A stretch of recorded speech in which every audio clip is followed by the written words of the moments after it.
You do not need to chase or beg, okay? You just need one energetic shift for them to text you back.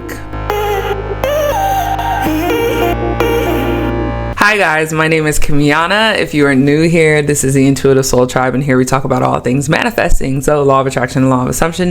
If those are your vibes, welcome. Guys, let's talk about the first biggest step when it comes to manifesting a text. And if you haven't heard this yet and you've been in the manifesting community for quite some time, then you're pretty far off, because this is a huge topic. And the reason it's huge is because it always works. Have you ever been in a relationship with someone, and in that relationship you had the butterflies, you had all of the wonderful things in the beginning, and then something went wrong, and then you guys ended up separating and breaking up? Let's say that's the case, right? Well, have you had periods of time where it's a week post breakup, or a month, or a year, and you find yourself in a place of just feeling like you don't need the person anymore, that you can move on, that you can move forward, and there's no tie, there's no attachment, there's no chain anymore? And then you notice that they want to come back in. Now it's, oh, how have you been? Or, oh, I missed you. Or let's try this again. Just things that just are so out of the loop. Now that you are not needing this person and pulling on this person's energy, they all of a sudden have sprung back. Think of it like this. When you have one of those little, what do you guys call those things where they have the string and the ball, and then they tap it like that? It's like that. It's like a slingshot, right? So when we are attached to a situation, place, person, or event, what that does oftentimes is it makes it to where you can't release the ball, right? You can't release the ball. If you can't release the ball, that means you're attached. That means there's detachment there. But when the ball is able to be fully released and sprung forward, then it springs back. And then that's when you see the effect of the back and forth energy. And that's basically what our body, soul, mind, and spirit is trying to tell us. When we are in the period of attachment and hyperfixating, we are not able to take our power back and release the ball. We are so scared that the ball will never bounce back that we don't move it. We don't let it go. We don't ever detach it. Like if I was so scared that ball was going to come off of that tennis thingy, whatever you call it, the flat surface. Somebody please tell me what this is in the comments, because it's going to drive me crazy. But anyway, it's like a ping pong, So anyway, if it doesn't have the backboard, right? Me being scared that it's not going to bounce off the backboard, the physics isn't going to work, right? If I had that fear, I would never release the ball, because I'm thinking that, oh, if I let go of the ball, it'll fall off the board. But it's not going to fall off. It's not going to fall. That's not how that works. That's not how energy works, right? And that's all our body, mind, soul, and spirit is trying to tell us. When you want to receive a text, when you want to manifest this person coming back in and getting that text out of nowhere, weeks later, months later, days later, or years, you would have to have a belief system that believes that even if you were to let go of this person, that they wouldn't be able to let go of you anyway, right? We have to stop attaching circumstances, situations, and events to the person that we care about. There is no circumstance, situation, or event, if this person really did care about you and you really do care for them and they're meant to be in your timeline, there is literally no specific person, situation, or event that will stop that from happening. And so instead of holding the ball, learn to release the ball, so that way it can bounce back and forth and you can get that energy flowing again. And so for my people who have experienced in your lifetime, your past, whatever, of detaching, letting go of this power you used to hold on to, you now take your power back. You now are releasing the ball, so it can actually move now, instead of you just holding it into place. It's kind of like if you gave a little kid a toy and the kid just loves the toy so much, but the kid's biting on the toy. You're trying to take the toy back. You can't take the toy back because the kid's busy chewing on it.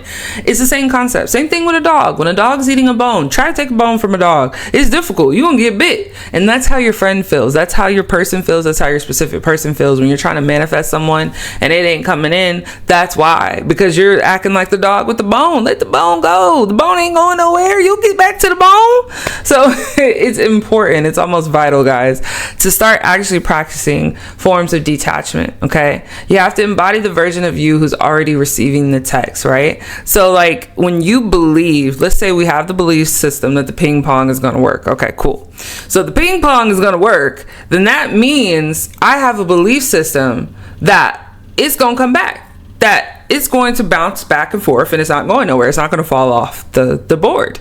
That's great. Okay. So that's how you embody the version of the person who already received the text. If you believe that this person is going to text me, I'm chilling, I'm doing me, but they're thinking of me. That's the reason I'm thinking of them, is because my energy is that strong. They're tugging on my energy, and I know they are, because I wouldn't just be thinking about them for no reason.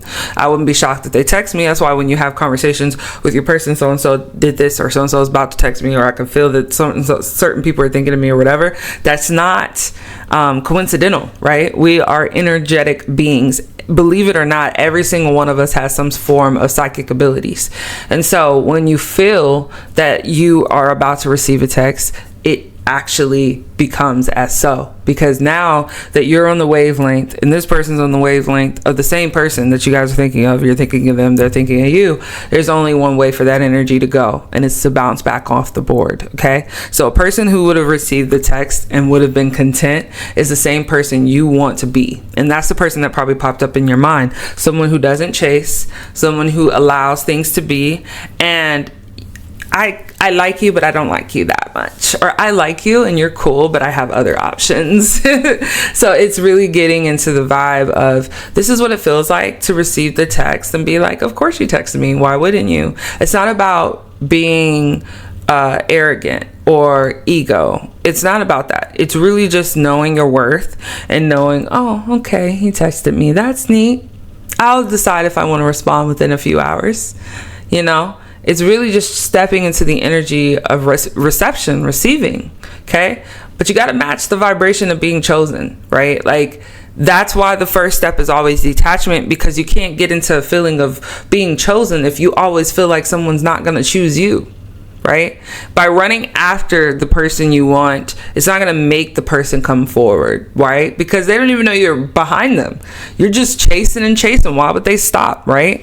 But if things were the other way around and this person felt the way you feel, that's why you're watching this video, they felt the need to chase you, they felt the need to want you, then it's gonna be a completely different vibration. But they can't feel that vibration if you don't feel that you're worthy of being chosen. Okay, so there's certain affirmations that work for being chosen are: I am enough, I matter, I am all you want, things always work out for me, you only think about me, I am the only one you think about, I am always on your mind, I am the only one you want to be with, I'm the chosen one, everyone chooses me, I'm the best choice, I'm the best option. There's nothing wrong with training the brain to love thyself, right? I cannot tell you guys how many times I have either did meditation, subliminals, or whatever, and my complete self-concept changed in just 3 minutes. That's how powerful it is, training the mind to believe that you are valuable, right? You don't need outside forces to tell you that you're valuable. You are the inside source, the only inside source that you need to feel valuable. Think of it like this, another analogy coming. A celebrity, for example, you probably heard or watched movies where celebrities feel like they don't want to be here anymore, that they don't feel that they matter or that they're enough, and that is a bunch of people who love and admire them and they don't even know who they are, right? Believe it or not, it's actually very common for celebrities to feel lonely. And so that's the same concept, right? People would think about it like, wow, you have so much though, you have so much to be grateful for, and so many people love you and admire you. Why would you feel lonely? Why would you feel that you didn't matter?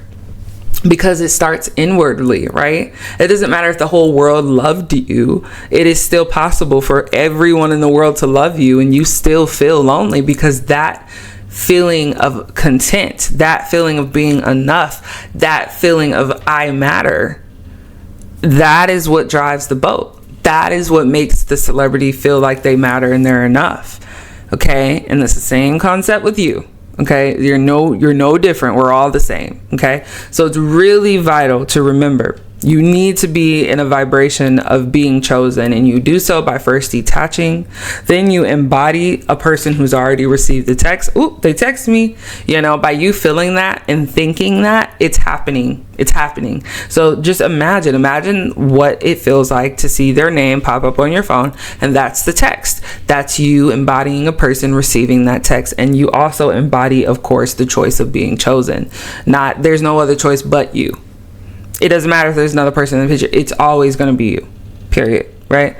Trust the unseen movement behind the scenes. That's so vital. That's so vital. If you don't trust the process and believe it to be so, it ain't going to work, period. So you got to believe that even when you can't see movement in the 3D, doesn't mean it's not happening within the 3D, okay? You're not going to be able to see every second. You're not going to see every moment. You're not going to see them pick up the phone, pull up your contacts, start a text message, and not ever finish it or never hit send. You're not going to see that, okay? But that doesn't mean it's not happening, all right? So comment text received when you try this and tag me when it happens, okay? So let's celebrate your win. Comment below, text received. I'm sending you guys so much love and so much light, and as I always tell you guys, go get your moolah and go get your boo. Bye.